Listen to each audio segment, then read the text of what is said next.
Hola, soy Marco T, psicólogo. Las diferencias entre inconsciente y subconsciente.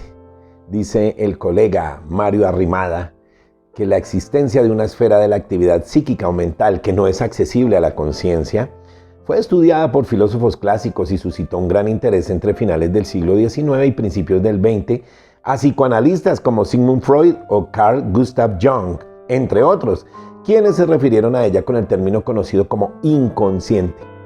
Existen algunas diferencias entre inconsciente y subconsciente, como la naturaleza de cada uno, su funcionalidad, el grado de accesibilidad a la conciencia humana y también su nivel de reconocimiento en el campo de la psicología y del psicoanálisis. En este pequeño clip te voy a hablar con mayor detalle acerca de las diferencias entre el inconsciente y el subconsciente. Aprendiendo a distinguir entre el inconsciente y el subconsciente, es interesante primero que entendamos en qué consisten ambos conceptos dentro del ámbito de la psicología y sobre todo en el psicoanálisis. Veamos, el término inconsciente suele utilizarse para referirse a aquellos procesos mentales o partes que no se encuentran accesibles a la conciencia de manera temporal o incluso permanente, pudiendo ser esta esfera de la actividad psíquica y mental de dos formas. La primera sería como una inteligencia racional, que es aquella que se encuentra dotada de sus propias reglas y productivas, también procesales, cuya comprensión suele ser compleja. En segundo lugar, como un ámbito de la actividad psíquica, refiriéndose a actividades psíquicas inherentes, como por ejemplo las respuestas automáticas, la memoria a corto plazo, etc. Freud se refirió al inconsciente como una serie de contenidos psíquicos y procesos, así como también de impulsos que no se encontraban accesibles a la conciencia de las personas, de manera que no se podían controlar de forma racional. También entendió que en la parte inconsciente se encontraban algunos contenidos psíquicos que habían sido retirados de la conciencia y dichos contenidos podían llegar a aflorar en la mente a través de los sueños de manera simbólica o incluso a través de lapsus, es decir, errores o equivocaciones involuntarias.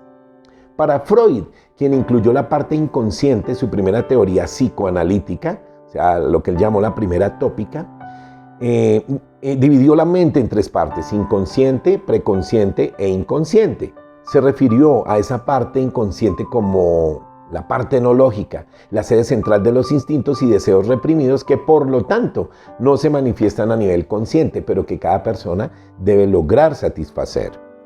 Por otro lado, Jung se refirió en sus teorías a dos tipos de inconsciente: el personal, que estaba relacionado con los aspectos ocultos y reprimidos que había surgido a raíz de las intenciones entre las personas y su entorno, y por otro lado el colectivo, que fue sobre el que Jung llegó a poner más énfasis, refiriéndose a este concepto como la parte psíquica que contiene los elementos colectivos e históricos que se encargan de modular la manera en la que las personas piensan, sienten y actúan, por lo que el inconsciente colectivo contiene las estructuras psicológicas construidas socialmente y heredadas, es decir, lo que él llamó los arquetipos. Voy con el subconsciente. Hay que destacar que el término subconsciente prácticamente se encuentra en total desuso hoy en día en el campo de la psicología. Sin embargo, es un concepto que se escucha con bastante frecuencia a nivel coloquial e incluso ha llegado a ser utilizado como un símbolo del inconsciente, siendo otro motivo por el que conviene que conozcamos las diferencias entre el inconsciente y el subconsciente. Veamos, el concepto subconsciente fue utilizado en el ámbito de la psicología a finales del siglo XIX por el psiquiatra y neurólogo Pierre Janet, contemporáneo de Freud, para referirse a aquellos fenómenos de la personalidad en desdoblamiento, basándose en una hipótesis acerca de que hubiera una segunda conciencia, más atenuada, menos accesible que la parte consciente, de manera que el subconsciente sería el responsable de la escisión a nivel psíquico y mental.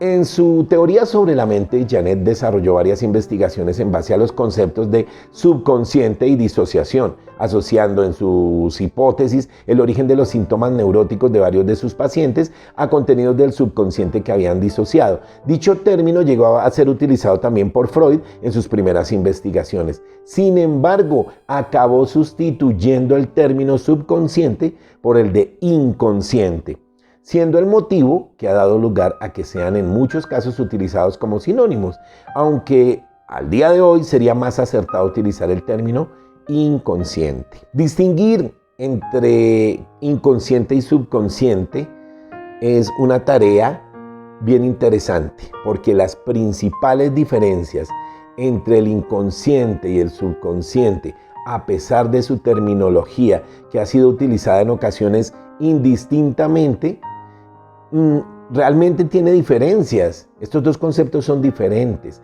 Eso sí, algunas de esas diferencias son bastante sutiles, por lo que hacer un contraste de ambas entidades psíquicas puede resultar algo complejo. Por lo tanto, te voy a explicar las diferencias entre inconsciente y subconsciente. Ahora, antes de detallar todas las diferencias, conviene mencionar que de forma general el término inconsciente se suele utilizar para referirse a la zona de la mente más inaccesible y profunda, mientras que el subconsciente se usa para hacer referencia a aquella zona de la mente no consciente más superficial, siendo la que se encuentra justo por debajo del umbral de la conciencia.